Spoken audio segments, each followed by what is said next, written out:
சமூகத்தில் உள்ள ஏற்றத்தாழ்வுகளை அகற்ற இஸ்லாம் கூறும் வழிமுறை என்ன?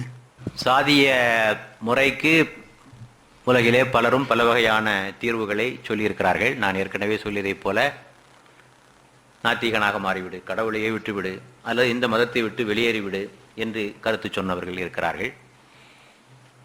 இன்னும் சிலர் மிக எளிமையான கருத்துக்கள்லாம் சொன்னார்கள். கொல்லாமை, புலால் உண்ணாமை, இவற்றையெல்லாம் விட்டுவிடு, நீ உயர்ந்த சாதியிலே சேர்ந்து விடுவாய், ஏற்றுக்கொள்வார்கள் உன்னை. இப்படியெல்லாம் ரொம்ப எளிமையான தீர்வுகள் எல்லாம் சொன்னாங்க. இப்படி பலரும் பல தீர்வுகளை சொல்லியிருக்கிறார்கள். நாம் யாரையும் விமர்சனம் செய்ய விரும்பவில்லை. அவருடைய சேவைக்கு நம்முடைய நன்றி. இந்த இந்த ஜாதிக்கு எதிராக குரல் கொடுத்தார்களே, அதுவே ஒரு பெரிய சேவை. வெற்றி அடைந்தாலும் இல்லையாலும் ரெண்டாவது. ஏனென்றால் தனதையும் தன்னையும் தனது குடும்பத்தையும் தாண்டி சமுதாயத்தை பற்றி நினைக்கிறார்களே, அவர்கள் நம்முடைய போற்றுதலுக்கு உரியவர்கள். ஆக இந்த பிரச்சனையில் இஸ்லாத்தினுடைய அணுகுமுறை எவ்வாறாக இருந்திருக்கிறது? ஏனென்றால் இன்றைக்கு உலகத்திலே தோன்றிய பல அறிஞர்கள், நான் அதை பற்றி பின்னர் சொல்லுகிறேன், இஸ்லாம் ஜாதியை ஒழித்தது, இன வேற்றுமையை ஒழித்தது என்பதில் கருத்து வேறுபாடே கிடையாது. வாஜ்பாயே ஒரு கூட்டத்தில் சொன்னார், அரபுக்களுக்கு மத்தியிலே அன்றைக்கு சண்டை போட்டுக் கொண்டிருந்த அரபுக்களுக்கு மத்தியிலே ஒற்றுமையை உண்டாக்கிய முகமது நபி அவர்களை நான் மதிக்கிறேன். சொல்லிதான் ஆகணும். அது உண்மை, மறுக்க முடியாத உண்மை அது.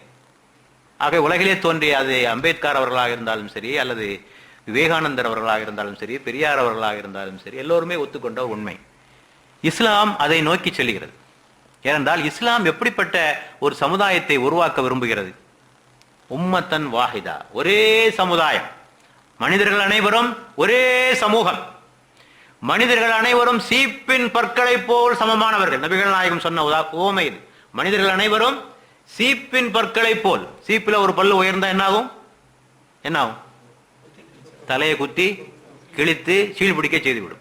ஆக சமுதாயத்திலே எவனாவது ஒருவன் தன்னை உயர்ந்தவனாக கருதி கொண்டால் சமுதாயம் சீழ்பிடித்து விடும். கருப்பனை விட வெள்ளையனோ, வெள்ளையனை விட கருப்பனோ சிறந்தவர் அல்லர். அரபியரை விட மற்றவரை விட அரபியரோ சிறந்தவர் அல்லர். உங்களில் எவரிடத்தில் இறையச்சம் இருக்கிறதோ, ஒழுக்கம் இருக்கிறதோ, அவர்தான் உங்களில் சிறந்தவர். ஆக இது இஸ்லாத்தினுடைய ஒரு நோக்கு, அதனுடைய இலக்கு. இன்னொரு வசனம் திருமறையிலே சொல்லுகிறது, இந்த பூமியில் எந்த மக்கள் ஒடுக்கப்பட்டிருந்தார்களோ அவர்களை இந்த பூமியினுடைய தலைவர்களாக ஆக்கவும் இந்த பூமியினுடைய வாரிசுகளாக ஆக்கவும் நாம் நாடி இருக்கிறோம். அவர்களை இந்த பூமிக்கு தலைவர்களாகவும் வாரிசுகளாகவும் ஆக்குவதற்கு நாம் நாடி இருக்கிறோம். ஆக ஒடுக்கப்பட்ட மக்கள் ஏற்றம் பெற வேண்டும், தலைவர்களாக ஆக வேண்டும், இந்த பூமிக்கு அதிபதிகளாக ஆக வேண்டும் என்பது இஸ்லாத்தோட லட்சியம். ஆனால் வெறும் லட்சியமாக வைத்திருந்ததா? அதான் கேள்வி. இந்த லட்சியத்தை செயல்படுத்தி காட்டியது என்பதுதான் இஸ்லாம் செய்த ஒரு மகத்தான ஒரு சாதனை. இது பல்வேறு நிலைகளிலே நாம் இந்த மாற்றத்தை இஸ்லாம் எப்படி கொண்டு வந்தது என்பதை பார்க்க வேண்டும். முதலாவதாக சிந்தனை மாற்றம். சிந்தனை மாற்றத்தை ஏற்படுத்தாமல் சமூக தீமைகளை உங்களால் ஒழிக்க முடியாது. சிந்தனை மாற்றம் தான் முக்கியம். ஆக இதற்குத்தான் முக்கியத்துவம் கொடுக்கிறது. இப்போ அம்பேத்கர் சொல்லுகிறார், இந்துக்கள் மனம் மாறாதவரை நிலைமை மாறாது. தீண்டப்படாதவர்களுக்கு உரிமைகள் மறுக்கப்படுவது இந்துக்களின் சமூக உளவியலின் விளைவு ஆகும். ஆக மனமாற்றம் ஏற்படாத வரைக்கும் எதுவும் நடக்காது. அவர்கள் உளவியல் ரீதியாக மாற வேண்டும். மாறாத வரை இந்த உரிமைகள் மறுக்கப்பட்டு கொண்டுதான் இருக்கும். ஆக அவரை விட தெளிவாக யார் சொல்ல முடியும்? ஆகவே இன்றைக்கு இந்த சாதி உணர்வு மேலோங்கி இருப்பதற்கு காரணம் சிந்தனை ஏற்பட்டிருக்கிற குழப்பம். ஆக இதனை மாற்ற வேண்டும். இதற்கு அடிப்படை காரணம் என்ன? நான் ஆரம்பத்திலே சொன்னேன், இந்த ஜாதிக்கு அடிப்படை காரணம் மனிதனுடைய ஆணவம், அகந்தை. ஆணவம் என்றால் என்ன? நபிகள் நாயகம் மிக சுருக்கமாக சொன்னார்கள். ஆணவம் என்றால் என்ன? ஆணவம் என்பது உண்மையை மறுப்பதும் பிறரை இழிவாக எண்ணுவதும் என்று சொன்னார். உண்மையை மறுப்பதும் பிறரை இழிவாக எண்ணுவதும். உண்மை தெரியுது, மனுஷன்லாம் சமங்கிறது தெரியுது. யாருக்கு தெரியல சொல்லுங்க? உலகத்தில் யாருக்கா தெரியாத அவனா இருக்கானா? மனிதர்கள் அனைவரும் சமம், பிறப்புக்கும் எல்லா உயிருக்கும். இது பெரிய தத்துவமா என்ன? இது சாதாரண அறிவு படைத்த மனிதனுக்கு கூட தெரிகிற ஒரு விஷயம். ஆனால் ஏற்றுக்கொள்ள மறுக்கிறான். ஏற்றுக்கொண்டால் என்ன ஆகும்? இவனுடைய சலுகைகளையும் இவனுடைய அந்தஸ்தையும் இவன் இழக்க வேண்டியது ஏற்படும் இல்லையா? எல்லாரும் ஒண்ணுன்னா என்ன ஆயிடும்? எல்லாரும் சமமாகிவிட்டால் இவனுடைய அந்தஸ்து எங்கே போய்விடும்? ஆகவே மனிதன் அதை விடமாட்டான். ஆகவே அவனுடைய அந்த ஆணவ உணர்வுக்கு சம்மட்டி அடி கொடுத்து அந்த அகந்தை அவனுடைய உள்ளத்திலிருந்து நீக்காத வரை இந்த சாதி பிரச்சனைக்கு தீர்வு என்பது கிடையாது. ஆகவே இஸ்லாம் அதில் தான் தன்னுடைய கவனத்தை அதிகமாக செலுத்தி இருக்கிறது. முதலாவது இறை கோட்பாட்டிலிருந்து ஆரம்பமாகிறது. இறைவன் ஒருவன், இறைவன் ஒருவன். நம்ம எல்லாம் படிச்சது ஒரே அண்ணன் தான்ப்பா. உன்னை படைச்ச எந்த கடவுளோ அவதான் என்னையும் படைச்சார். இது சமத்துவத்தை கொண்டு வருமா வராதா? உன்னை படைச்சது வேற ஆளு, என்ன படைச்சது வேற ஆளுன்னா பிரச்சனை. திருமறை சொல்லுகிறது, ஒன்றுக்கு மேற்பட்ட கடவுள்கள் இருந்திருப்பின், குர்ஆன் வசனம் இது, ஒன்றுக்கு மேற்பட்ட கடவுள்கள் இருந்திருப்பின் ஒவ்வொரு கடவுளும் தத்தமது படைப்புகளை தனியே அழைத்து சென்றிருப்பர். பல கடவுள் தான் என்ன இருக்குமா, இப்ப இந்த கடவுள் சொல்வார் நம்ம படைச்சாலும் அந்த பக்கம் வா, நம்ம படைச்சாலும் அந்த பக்கம் வா என்று மனிதர்களுக்குள் மிகப்பெரிய பிளவு ஏற்பட்டிருக்கும். ஆகவே மனிதர்கள் அனைவரும் ஒரே இறைவனிலிருந்து வந்தவர்கள். இன்ன ரப்புக்கும் வாஹித் வ இன்ன அபாக்கும் வாஹித், திருமறை சொல்கிறது. உங்கள் இறைவன் ஒருவன், உங்களுடைய ஆதி பெற்றோரும் ஒருவர்.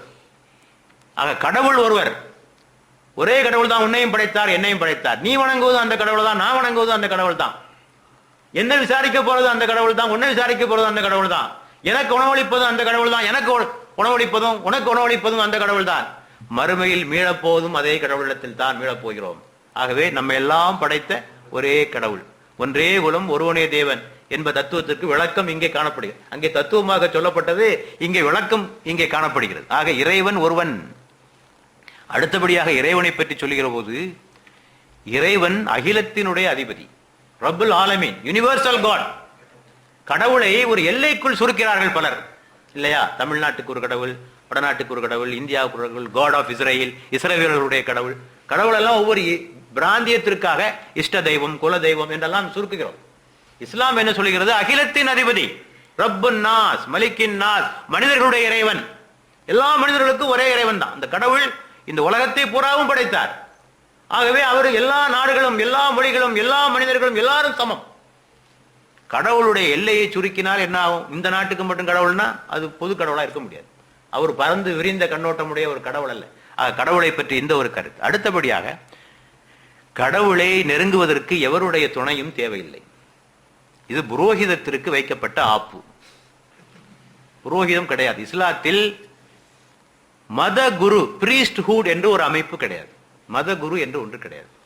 யாரும் தொழுகை நடத்தலாம். நான் நேற்று இஸ்லாத்துக்கு வந்தவர் இன்னைக்கு போய் தொழுகை நடத்தலாம். தொழுகை நடத்த தெரிஞ்சிருக்கணும் அவருக்கு. தொழுகை நடத்த அவருக்கு தெரிஞ்சிருக்கணும். ஓதத்திற்கு தெரிஞ்சிருக்கணும். அந்த சமய சட்ட திட்டங்கள் அவருக்கு தெரிஞ்சிருக்கணும். இருக்கிறதுல வயசுல கொஞ்சம் மூத்தவரால் தொலை வைக்கணும், அவ்வளவுதான் வச்சு, அவ்வளவுதான். வேற எந்த கட்டுப்பாடும் கிடையாது. ஆக மத குரு அப்படி ஒரு வார்த்தையே இல்லை. அப்படி ஒரு வார்த்தையே இஸ்லாத்துல கிடையாது. இமாம், இமாம் என்றால் தலைவர் என்று பொருள். ஆலிம் என்றால் அறிஞர் என்று பொருள். ஃபகீஹ் என்றால் மார்க்க அறிஞர் என்று பொருள். இந்த பேரு தான் இருக்கே தவிர மத குரு, பிரீஸ்ட், பாதிரி, புரோகிதம் இந்த அர்த்தம், இந்த வார்த்தைகளே இஸ்லாத்தில் கிடையாது. ஏன்னா அப்படி ஒரு இனத்தை உண்டாக்கிட்டா அது ஒரு ஜாதி ஆயிடும். இறைவனை இவர்களால் தான் நெருங்க முடியும், இவர்கள் தான் இறைவனுக்கு நெருக்கமானவர்கள் என்று ஒரு கொள்கையை வகுத்தால் அந்த சமுதாய மக்கள் மட்டும் நெருக்கமாக ஆகி அவர்கள் தனி இனமாகி அவர்கள் உயர்ந்த ஜாதியாக மாறிவிடுவார். அது நடந்து கொண்டிருக்கிறது இப்போது. ஆக அந்த வாசலை இஸ்லாம் அடைத்து விட்டது. ஆகவே ஓரிரை கோட்பாடு சமத்துவத்திற்கான முதல் அடிப்படை. இரண்டாவது, ஒரே மூலம், ஹலகக்கும் மின் நஃப்ஸின் வாஹிதா. மனிதர்கள் அனைவரும் ஒரே மூலத்திலிருந்து பிறந்தவர்கள். இவங்க பிறந்தான், இவன் இதிலிருந்து பிறந்தான், அதிலிருந்து பிறந்தான், இந்த பேச்செல்லாம் கிடையாது. எல்லாரும் ஒரே மூலத்திலிருந்து பிறந்தவர்கள். அதிலிருந்து ஒரு பெண் தோன்றினாள், அதிலிருந்து பல மனிதர்கள் தோன்றினார்கள் என்பதுதான் இஸ்லாத்தினுடைய கருத்து. ஒரே மூலம் தான், அனைவருக்கும் ஒரே மூலம். அடுத்தபடியாக திருமறையிலே ஒரு வசனம் 49:13 இந்த சமத்துவத்தை பற்றி சொல்லக்கூடிய விஷயம், அதிலே 3 விஷயங்கள் அடங்கியிருக்கிறேன் பார்க்க வேண்டும். முதலாவதாக, மனிதர்கள் அனைவரும் ஒரு ஆண் பெண்ணினுடைய வழித்தோன்றல்கள். மனிதர்கள் அனைவரும் ஒரு ஆண் பெண்ணினுடைய வழித்தோன்றல்கள். இன்னைக்கு உலகத்துல 600 கோடி பேர் இருக்கோம் இன்னைக்கு, இல்லையா? போன நூற்றாண்டுல 150 கோடி பேர் இருந்தாங்க. போன நூற்றாண்டுல அப்படியே கொஞ்சம் கொஞ்சமா பின்னால போங்க, 150 கோடி 150 லட்சம் ஆகி, இல்லையா, 150,000 ஆகி, 500 ஆகி, கடைசியா 2 பேர் தான். கடைசியா 2 பேர் தான். ஆக இந்த உலகம் எப்படி தோன்றிருக்க முடியும்? ஒரு ஆண் ஒரு பெண்ணில். இன்றைக்கு விஞ்ஞானம் அதனை உறுதிப்படுத்தி விட்டது. பல ஆய்வுகள் நடைபெற்றிருக்கின்றன. மாலிகுலர் பயாலஜி அல்லது ஜெனட்டிக்ஸ், மரபியல் ஆய்வுகள். சமீபத்திலே ஒருவர் தொலைக்காட்சியில், நேஷனல் ஜியோகிராபிக் சேனல்ல நிகழ்ச்சி நடத்தினார், ஜேர்னி ஆஃப் மேன், மனிதன் கடந்து வந்த பாதை. அதிலே அவர் சொல்லுகிறார், ஸ்பென்சர் வெல்ஸ் என்பவர், 60,000 ஆண்டுகளுக்கு முன்னர் ஆப்பிரிக்காவில் வாழ்ந்த ஒரு பெண்மணியினுடைய டிஎன்ஏவோடு உலக மக்கள் டிஎன்ஏயும் ஒத்து போகிறது. ஆக ஒரு மூதாட்டி மகா பாட்டில தான் நம்ம எல்லாம் வந்திருக்கோம். விஞ்ஞானம் அந்த திசையை நோக்கித்தான் போய் கொண்டிருக்கிறது. அப்படிதான் இருக்க முடியும். காமன் சென்ஸ் அறிவுப்படி யோசிச்சு பார்த்தா உலகம் அப்படிதான் இருக்க முடியும். ஆக நீங்கள் அனைவரும் ஒரே மூலத்திலிருந்து பிறந்தவர்கள். அப்படின்னா என்ன அர்த்தம்? எல்லாருக்கும் ஒரே மாதிரி உடல் அமைப்பு, anatomy, physiology, psychology same for all. உடல் அமைப்பு ஒரே மாதிரி தான் இருக்கு, உடல் செயல்படுகிற விதம் ஒரே மாதிரி தான் இருக்கு, உளவியல் ரீதியான அமைப்பு எல்லாத்துக்கும் ஒரே மாதிரி தான் இருக்கு இல்லையா? எல்லாத்துக்கும் இடது பக்கம் தான் ஹார்ட் இருக்கு, எல்லாத்துக்கும் தலையில தான் மூளை இருக்கு, யாருக்கும் மாத்தி கித்திலாம் ஒண்ணு இல்லை, யாருக்கும் காலில் ஒண்ணு மூளை இல்லை, எல்லாருக்கும் தலையில தான் இருக்கு, எல்லாம் உடம்பு செயல்படுற விதம் எல்லாருக்கும் ஒரே மாதிரி தான் இருக்கு. அதே மாதிரி தேவைகள், இன்ஸ்டிங்ஸ் அண்ட் டிமாண்ட்ஸ், தேவைகள், உனக்கும் பசி இருக்கு, அவனுக்கும் பசி இருக்கு, உனக்கும் காமம் இருக்கு, அவனுக்கும் காமம், எல்லாம் ஒண்ணுதான். அதே மாதிரி உணர்வுகள், உனக்கும் சுயமரியாதை உணர்வு இருக்கு, அவனுக்கு இருக்கு, உனக்கும் ஆசை இருக்கு, அவனுக்கும் ஆசை இருக்கு, நிராசை உனக்கு இருக்கு, அவனுக்கு இருக்கு, எல்லாம் ஒண்ணு மாதிரி இருக்கப்பா. இது என்னப்பா இருக்கு? எல்லாம் ஒண்ணு போல இருக்கு. இது அந்த அந்த வசனத்தினுடைய முதல் பகுதி. நீங்கள் அனைவரும் ஒரே பெற்றோரிலிருந்து பிறந்தவர்கள். அடுத்த வசனத்தினுடைய அடுத்த பகுதி சொல்லுகிறது, உங்களிடத்துல சில வேறுபாடுகள்லாம் இருக்கு, நிறத்துல இல்லையா, தோற்றத்துல, முடியல, கண் அமைப்புல, மூக்குல, உதட்டுல, இதெல்லாம் சில வேறுபாடுகள் இருக்குல்ல ஒவ்வொரு சமுதாய மக்களுக்கு மத்தியில இல்லையா? பார்த்தாலே சொல்லலாம் இவரு சென்னைக்காரரு, ஏன் சில மீது சொல்லலாம் திருநெல்வேலிக்காரர் கூட சொல்லலாம், சில ஆட்களை பார்த்தா சொல்லி விடலாம். அப்போ அதை பற்றி குர்ஆன் சொல்லுகிறது, நீங்கள் ஒருவருக்கொருவர் அறிமுகமாகி கொள்ளும் பொருட்டு உங்களை குலங்களாகவும் கோத்திரங்களாகவும் நாம் ஆக்கியிருக்கிறோம். நேஷன்ஸ் அண்ட் ட்ரைப்ஸ், பல்வேறு இனங்கள் தோன்றியிருப்பது எதற்காகவெனில் ஐடென்டிபிகேஷன், அடையாளம் கண்டுகொள்வதற்காக. ஆக இந்த தோற்றங்கள் எல்லாம் புறத்தோற்றங்கள், பல்வேறு இனங்களை அடையாளம் காணுவதற்காக இறைவன் சில மாற்றங்களை. எல்லாரும் ஒரே மாதிரி இருந்தா எப்படி? எல்லாரும் ஒரே மாதிரி இருந்தா இவர் எப்படி கண்டுபிடிக்கிறது, இவர் எப்படி கண்டுபிடிக்கிறது?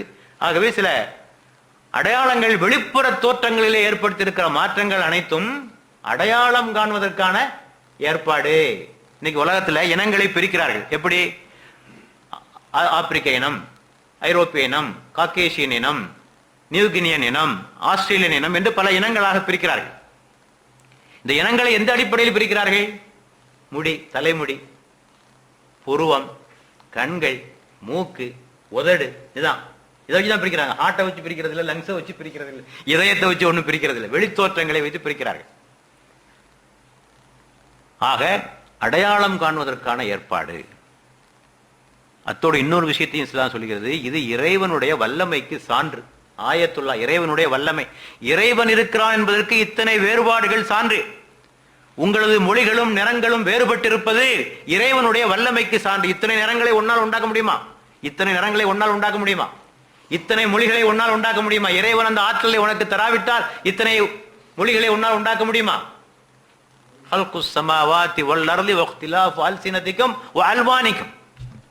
இது இறைவனுடைய ஆயத். இத்தனை நிறங்கள், இத்தனை மொழிகள் உருவானது இறைவன் இருக்கிறான் என்பதற்கான சான்று. அடுத்தபடியாக அந்த வசனம் சொல்லுகிறது, யார் உயர்ந்தவர் என்று சொல்லுகிற போது, உங்களில் எவரிடத்திலே இறைவனை அஞ்சி ஒழுகுகிற தன்மை இருக்கிறதோ அவர் உயர்ந்தவர்.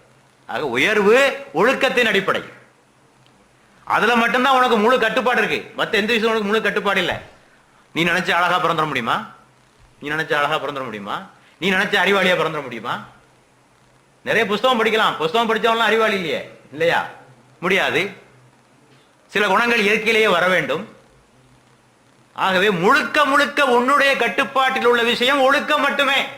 ஆக உயர்வு என்பது அதன் அடிப்படையில் மட்டும்தான் என்று திருமறை மிக தெளிவாக நமக்கு சொல்கிறது. ஆகவே ஒரே மூலத்திலிருந்து வந்தவர்கள், ஒரு பெற்றோருக்கு பிறந்தவர்கள், வெளிப்படையான தோற்றங்களில் உள்ள மாற்றங்கள் எல்லாம் அடையாளம் காணுவதற்கான ஏற்பாடுகள்.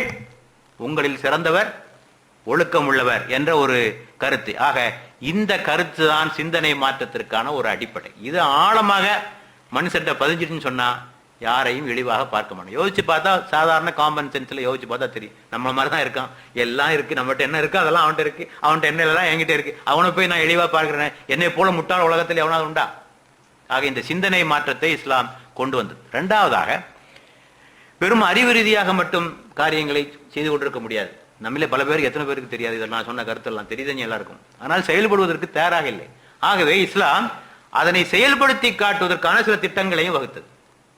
இந்த கொள்கையை, இந்த சித்தாந்தத்தை மக்கள் மத்தியிலே வெறும் தத்துவமாக பேசிக் கொண்டிருக்காமல் அதனை அன்றாட வாழ்க்கையில் கடைபிடிக்கும்படியாக செய்வதற்கான சில ஏற்பாடுகள்.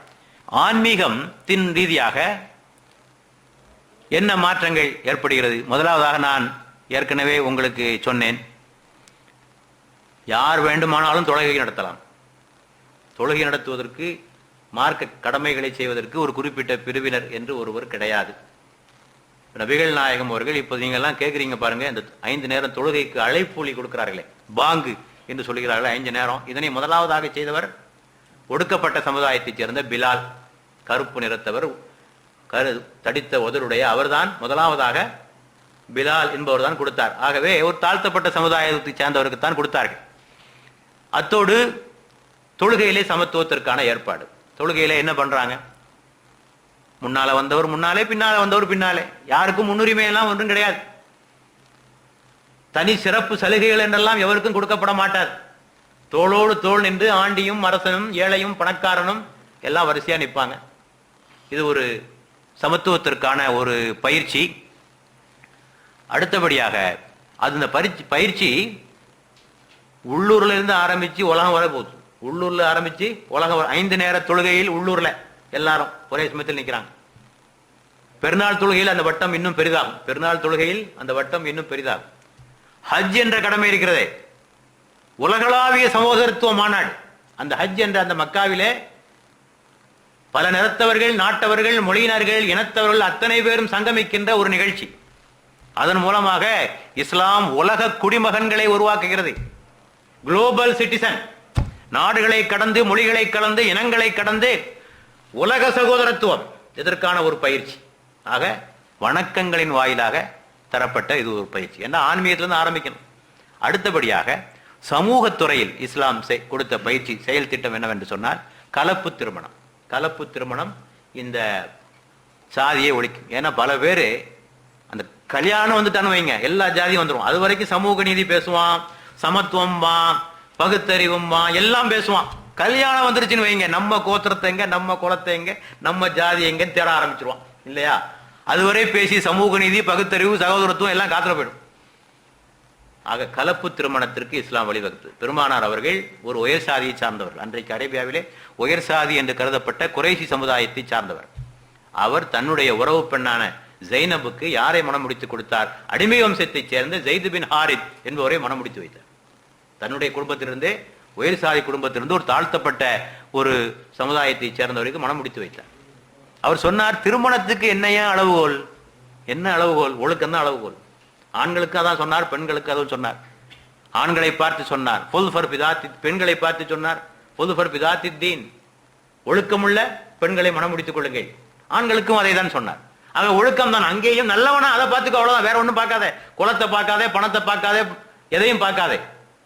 ஆக கலப்பு திருமணங்களை அவர் ஊக்குவித்ததன் மூலமாக இந்த நிலை உருவாகிறது. சரி, அவருடைய காலத்தோடு முடிஞ்சு போன விஷயமா அது. பின்னர் இஸ்லாம் உலகம் பூராவும் பரவுகின்ற காலகட்டத்தில், அரபுக்கள் உலகம் பூராவும் ஆட்சி புரிந்த காலகட்டத்தில் எங்கெங்க போனாங்களோ அந்த பெண்களை முடிச்சுக்கிட்டாங்க. கிரேக்கர்களை முடித்துக் கொண்டார்கள், பாரசீகர்களை முடித்துக் கொண்டார்கள், இந்தியர்களை முடித்துக் கொண்டார்கள், கிரேக்கர்கள், எல்லா சமுதாயத்தைச் சேர்ந்த மக்களையும் அவர்கள் முடித்துக் கொள்ளக்கூடிய ஒரு பரந்த ஒரு மனப்பான்மையை அவர்களுக்கு மத்தியிலே அது உருவாக்கியதை உங்களாலே பார்க்க முடியும். ஆக இது சமூகத்துறை. அடுத்தபடியாக அரசியல் துறை. அரசியல் அதிகாரம் பெற வேண்டும். ஏனென்றால் ஒடுக்கப்பட்டவர்கள் மேலே வர வேண்டும் என்று சொன்னால் அரசியல் அதிகாரம் பெற வேண்டும். நபிகள் நாயகம் தான் வாழ்ந்த காலத்திலேயே அடிமை வம்சத்தைச் சேர்ந்த ஜெயித் என்பவரை ஒரு படைத்தளபதியாக, மூத்தா என்ற யுத்தத்திற்கு படைத்தளபதியாக நியமித்தார்கள். தான் வாழ்ந்த காலத்திலே அவரை படைத்தளபதியாக நியமித்தார்கள். அதே போல உசாமா என்பவரை ரோமர்களுக்கு எதிரான பைசாந்திய போருக்கு அவரை தளபதியாக நியமித்தார்கள். நியமித்த காலகட்டத்தில் அவர் இறந்து விடுகிறார். முகமது நபி அவர்கள் இறந்து விடுகிறார். ஆனால் பின்னர் வந்தவர்களுக்கு மத்தியிலும் வந்த கலீஃபா சொன்னார், பெருமானார் யாரை நியமித்தார்களோ அவர்தான் படைத்தளபதியாக இருக்க வேண்டும். அவருக்கு பின்னால் யாரெல்லாம் அணிவகுத்து சென்றார்கள் அந்த அடிமைக்கு பின்னாலே? உயர் சாதியிலே பிறந்த அபூபக்கர், உமர், உதுமான் எல்லாம் பின்னால போறாங்க. படைத்தளபதி யார்? ஒரு தாழ்த்தப்பட்ட சமுதாயத்தைச் சேர்ந்த ஒரு மனிதன். நபிகள் நாயகம் சொன்னார்கள், ஒரு கருத்த நிறமுடைய, தடித்த உதடுடைய, சுருட்டை மயிருடைய ஒரு கருப்பர் உங்களுக்கு தலைவராக நியமிக்கப்பட்டாலும் நீங்கள் அவருக்கு கீழ்ப்படிய வேண்டும். ஆக அதனை வாழ்க்கையிலே அவர்கள் நிரூபித்து காட்டினார்கள். ஆகவே அதிகாரத்திலே மேலே வந்தார்கள். இது பெருமானார் காலத்தோடு முடிந்து விடவில்லை, பின்னர் அது தொடர்கிறது. உலக வரலாற்றிலேயே அடிமைகள் ஆட்சியாளராக உயர்ந்தது இஸ்லாமிய வரலாற்றில் மட்டும்தான். டைனாஸ்டிக், ஸ்லேவ் டைனாஸ்டி என்று சொல்வார். அடிமைகளாக இருந்தவர்கள் அதிபதிகளாக உயர்ந்தது. குத்துபுத்தீன் ஐபக் வரலாற்றிலே படித்திருக்கு. அவர் ஒரு அடிமை வம்சாயத்தை சேர்ந்தவர்கள். மால்மூக்கியர்கள், சால்ஜூக்கிகள், இவர்கள் எல்லாம் அடிமை வம்சாயத்தை சேர்ந்தவர்கள். அடிமை வம்சத்தை சேர்ந்தவர்கள் ஆட்சியாளர்களாக உயர்ந்தது இஸ்லாமிய வரலாற்றில் மட்டும்தான் உங்களால் பார்க்க முடியும். ஆக பெருமானார் ஆரம்பித்து வைத்த அந்த புரட்சி பின்னர் வரை தொடர்ந்தது என்பதை பார்க்கிறோம். ஆக செயல் திட்டங்களில் ஆன்மீகம், சமூகம், அரசியல் இது ஒன்று. அடுத்தபடியாக இந்த சாதியை ஒழிப்பதற்கு இஸ்லாம் செய்த இன்னொரு ஏற்பாடு, முக்கியமான ஏற்பாடு, இன்று நமது நாட்டிலே மறந்து விட்டிருக்கிற ஏற்பாடு என்னவென்றால், உயர் சாதியினரையும் தாழ்த்தப்பட்டவர்களையும் சகோதரர்களாக ஆக்குவது. ரெண்டு பேரையும் மோத விடுறதில்லை. நோ கிளாஸ் வார். நீங்க அதான் நடந்துகிட்டு இருக்கு. இவன் அவனுக்கு பதிலாக சொல்றான், அவன் இவன் ஒரு சேனை வச்சிருக்கான், அவன் ஒரு சேனை, ரன்வீர் சேனைங்கிறான், அவன் தலித் சேனைங்கிறான், சண்டை போட்டுக்கிட்டே இருக்காங்க. இவர்களுக்கு எதிராக அந்த உணர்வு, இவர்களுக்கு எதிராக இந்த உணர்வு. இந்த இப்படி இருந்தா ஜாதி ஒழியுமா? ஒழியவே ஒழியாது, ஒரு காலம் ஒழியாது. இஸ்லாம் என்ன செய்தது? உயர் சாதிக்காரர்களுடைய ஆணவத்தை அடக்கி அன்பை விதைத்தது. தாழ்த்தப்பட்ட சமுதாயங்களுக்கு இது போன்ற கௌரவங்களை வழங்கி உயர்த்தியது. அவனை கீழே கொண்டு வர்றது, இவனை மேலே ஏற்றுறது, ரெண்டு பேரையும் சகோதரர்களாக ஆக்கிவிட்டது. திருமறை வசனம் அப்படித்தான் சொல்லுகிறது. இது குந்தும் ஆதா ஃபஅல்லஃப பைன குலூபிக்கும் ஃபஅஸ்பஹத்தும் பிநிஅமத்திஹி இஹ்வானா. நீங்கள் பகைவர்களாக இருந்தீர்கள் ஒரு காலகட்டத்தில். யாரு? இந்த உயர் சாதிக்காரனோ நீங்கள் எல்லாம் பகைவர்களாக இருந்தீர்கள். இறைவனுடைய அருளினால் நீங்கள் எல்லாம் சகோதரர்களாக ஆகிவிட்டீர்கள். இறைவன் உங்களுடைய இதயங்களை இணைத்து விட்டான். ஆக இதயங்களுடைய இணைப்பு தான். ரெண்டு சமுதாயத்தையும் இணைப்பதன் மூலமாகத்தான் இந்த பிரச்சனையை தீர்வு காண முடியுமே தவிர, காலாகாலம் மோதிக்கிட்டே இருந்தீங்க வைங்க, பிரச்சனை தீர்வு காண முடியாது. நெல்சன் மண்டேலா ஆப்பிரிக்காவிலே அவர் பதவிக்கு வந்த போது அவர் மக்களுக்கு சொல்லிய, கருப்பு மக்களுக்கு சொல்லிய செய்தி என்னவென்று சொன்னால், ஃபர்கிவ்னஸ், ரீகன்சிலியேஷன் அண்ட் ரீகன்ஸ்ட்ரக்ஷன். வெள்ளக்காரங்களை மன்னிச்சிருவோம், வெள்ளக்காரங்களை மன்னிச்சுட்டு ஒன்னா சேர்ந்துருவோம், ரீகன்சிலியேஷன், ஒன்னா சேர்ந்துருவோம், நாட்டை வளப்படுத்துவோம். அவர் ஆட்சிக்கு வந்த பிறகு முன்னால அவன் நம்மளை அடிச்சான், திருப்பி அவனை அடி என்று சொல்லியிருந்தா இன்னைக்கு சவுத் ஆப்பிரிக்கா எப்படி ஆயிருக்கும் இல்லையா? மறந்திருப்பாது. ஒரு கட்டத்தை, ஒரு காலகட்டத்தில் நடந்தது, முடிந்து போய்விட்டு. இந்த நாட்டில் உள்ள உயர் சாதிக்காரர்கள் பல தவறுகளை செய்திருக்கிறார்கள். அதற்கெல்லாம் பழி வாங்கி கொண்டிருக்க முடியுமா என்ன? ஆக நபிகள் நாயகம் செய்த ஏற்பாடு இந்த ரெண்டு இனங்களையும் மோத வைக்காமல் ரெண்டு சமுதாயத்திற்கு மத்தியிலே ஒரு அன்பை ஏற்படுத்தி அந்த பிரச்சனையை அன்றோடு தீர்ந்து விட்டது. இதுக்கு மாத்தமாக பார், இந்த குறைஷிகள் எல்லாம் ஒன்ன முன்னால என்ன பாடுபடுத்தினா, இந்த உயர் சாதிக்காரெல்லாம் விடாத புடி என்று இந்த தாழ்த்தப்பட்டவர்கள் சொல்லியிருந்தா இன்னைக்கு வரைக்கும் அரேபியால சாதி இருந்துட்டு தான் இருக்கு. இது ஒரு முக்கியமான அவர்கள் செய்த ஏற்பாடு. அடுத்தபடியாக இந்த சாதியை ஒழிப்பதில் இஸ்லாம் செய்த இன்னொரு ஏற்பாடு, ஆளுக்கு ஒரு நீதி என்ற கொள்கையை இஸ்லாம் அகற்றி. நாம் சொன்ன நம்ம நாட்டில் நடக்கிறதுல ஆளுக்கு ஒரு நீதி, மனுஸ்மிருதி சொல்லக்கூடிய ஆளுக்கு ஒரு நீதி. இந்த ஆளுக்கு ஒரு நீதிங்கிற பேச்சே கிடையாது. இப்ப நபிகள் நாயகம் காலத்திலேயே ஒரு உயர் சாதி பெண் திருடினாள், உயர் சாதி பெண் திருடினாள், பாத்திமா, அந்த பெண்ணு பேரு பாத்திமா. தண்டனை கொடுப்பது முடிவாகிவிட்டது. ஆனா உயர் சாதிக்காரங்கெல்லாம் பதட்டம் அடைஞ்சாங்க. என்னையா ஒரு உயர் சாதி பெண்ணுக்கு போய் தண்டனை கொடுப்பதா என்று பெருமான இடத்திலே சிபாரிசு செய்யப்பட்டது. நபிகள் நாயகத்திற்கு வந்ததே கோபம். சொன்னார்கள், முன்றைய சமுதாயங்கள் அழிந்து போனதற்கு காரணமே ஆளுக்கு ஒரு நீதி என்று வைத்துக் கொண்ட காரணத்தினாலேதான். ஆகவே இந்த பெண்ணுக்கு நான் தண்டனை கொடுத்தே தீர்வேன். ஏன்? என்னுடைய மகள் பாத்திமா, இந்த பொம்பளை பேரும் பாத்திமா தான், திருடின பெண்ணு பேரும் பாத்திமா தான். என்னுடைய மகள் பாத்திமா திருடினாலும் நான் தண்டனை கொடுத்தே தீர்வேன். ஆக இந்த ஆளுக்கு ஒரு நீதி, no special privileges for any particular community.